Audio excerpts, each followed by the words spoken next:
Hi hello అండి అందరికీ నమస్కారం అండి ఫ్రెండ్స్ మన వీడియోలోనే టాపిక్ వచ్చేసి కాంట్రాక్ట్ అవుట్సోర్సింగ్ ఉద్యోగులకు సంబంధించి మరొక ముఖ్యమైన అప్డేట్ అయితే రావడం జరిగిందండి. అయితే ఇందుకు సంబంధించిన పూర్తి వివరాలు అయితే మన వీడియోలో తెలుసుకుందామండి. వీడియో మాత్రం పూర్తి వరకు చూడండి ఫ్రెండ్స్, అప్పుడే మనకి పూర్తి సమాచారం అయితే తెలుస్తుంది. లేట్ చేయకుండా టాపిక్లోకి వెళ్ళిపోదాము. ఇక ప్రస్తుతానికి ఎంప్లాయీస్ హెల్త్ స్కీమ్ కొందరికే వర్తించనుంది. 010 పద్ధతి ద్వారా జీతాలు పొందుతున్న ఉద్యోగులకే ఈ పథకాన్ని అమలు చేస్తున్నారు. మిగతా వారికి వర్తింపచేయటం లేదు.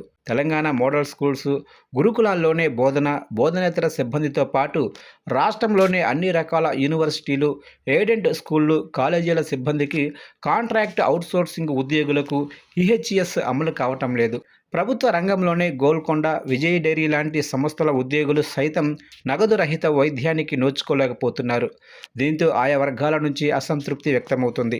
ఈ నేపథ్యంలో ప్రభుత్వం అన్ని రకాల ఉద్యోగులకు హెల్త్ కార్డులు ఇవ్వాలని టీఎస్యూటీఎఫ్ రాష్ట్ర అధ్యక్షుడు సిహెచ్ రవి, టీపీటీఎఫ్ ప్రధాన కార్యదర్శి తిరుపతి డిమాండ్ చేశారు.